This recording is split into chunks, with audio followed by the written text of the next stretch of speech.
struck by the novel Tale of Two Cities. He opened the novel in a very novel way. He said, "We live in the best of times, we live in the worst of times. This is the season of light, and this is the season of darkness. And here comes the spring of hope, and here comes the winter of despair." I was just struck by this phrase because this is the same opportunity and the risk which cyberspace has shared with every industry.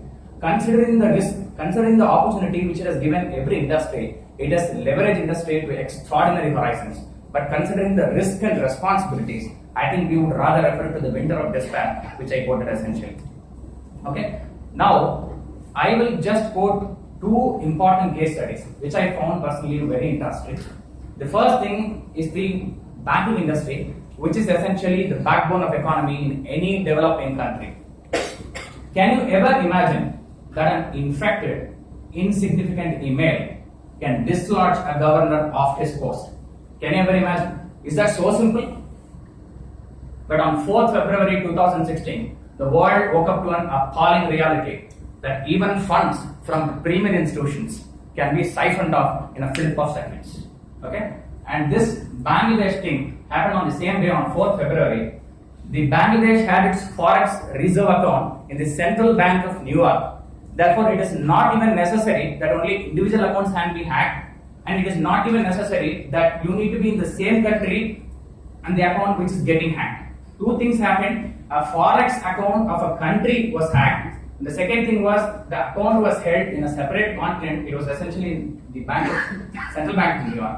Okay, a single email. I have just made a simple PPT. I couldn't make big things. A single infected email which triggered off a request from the Bangladesh bank, and it hit the Bank of New York, and funds were siphoned off to fake accounts in Sri Lanka and to Philippines. And the worst part of it was that it led to irrecoverable losses, and it was done by some untraceable persons. And why am I quoting it here?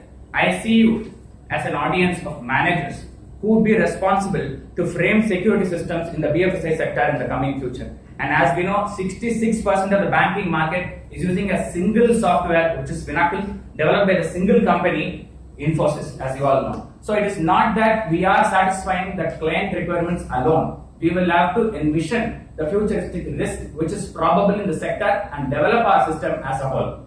This is one example. And the second example is that it is quite an uncommon industry, but it is still the heart of logistics, which is the shipping industry.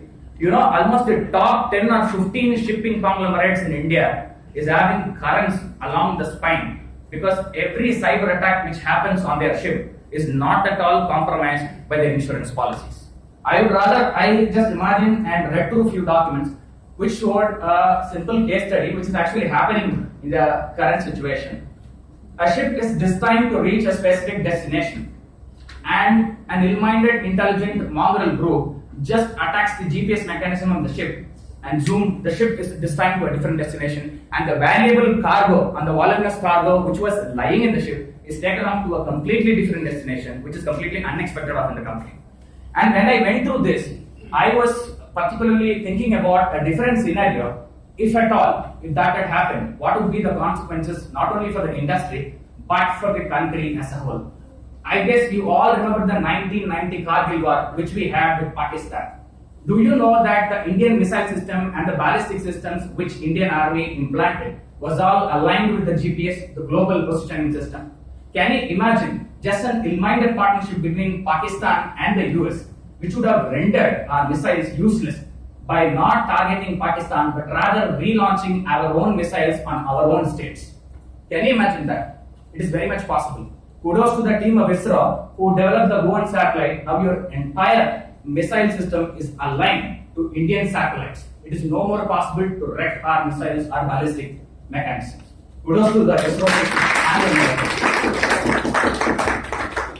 These two things I came up to say to you because tomorrow you will be in the security industry, which you might be framing cyber systems for shipping or any logistic industry. You people have to keep in this kind of risk also. And what are the risk mitigation factors? I would rather point out four important things next slide. Four important things which I want to point out, which can possibly happen in any industry. First thing would be patching systems and network accordingly. You need to update your systems and network accordingly on a continuous basis such that no vulnerabilities are left out in the entire system of network. And second thing is that educate and enforce. Ignorance is bliss not only for a common man but also for the mongers who are going to play on your networks. And the first case study which I was explaining to you, the Bangladesh bank attack, do you know how it was stopped? Only $81 million were siphoned off, which is quite big. But comparatively, considering the target which they were aiming at, it was quite less because the funds which were siphoned off from the Bangladesh reserve account was led to an account by name Shalimar Foundation. Hear me properly, it is Shalimar Foundation. It was not foundation. Because a single bank staff was vigilant to find out there is some error in the spelling of the account and there would be no one who names it in this way. They went viral about that and then it was particularly notified and it was just stopped at $81 million or else the entire bank reserves would have been drained and you could possibly imagine the political ramifications which would have emerged after that had happened. So educate and enforce, implement security measures. We should all run security audits. One of the famous thing about Tamil Nadu police is that immediately someone will call up from the DGP office saying that there might be a bomb in the CMBT bus stop. And the entire police force comes together to find out if there is one, and only after some real time they will come to know that it is a fake call and it was just a mock drill which has happened to just check whether we are adequately secure. And the last one is just create contingencies. Every organization must have a clear and concise cyber security policy wherein they need to know two important things. What are the steps to be taken when something breaks apart? Who are all the key persons who need to be informed, and also the relevant public who has to be notified about this. If these four important measures are taken care of in every organization, I guess considerable amount of attack can be prevented very well. And the last thing, since it was about the storyline which had a greater emphasis in the presentation, I would like to tell you a short recount of what happened in civilization. Can you all say what is this about? Exactly. So China is one country which takes pride in saying that from the moon, if there could be some structure which can be seen, it is Great Wall of China. Great Wall of China was built all along for hundreds of centuries, involving thousands and crores of money. Almost 500,000 laborers were put in. They all died there, and upon them the structures were built. The Ming dynasty which built this had an extraordinary confidence that no invasion was possible at all. Do you know what happened? Even after the construction of the Great Wall of China, invasion happened. Not because of the destruction of the Great Wall of China, but a single General Sandway who was bribed.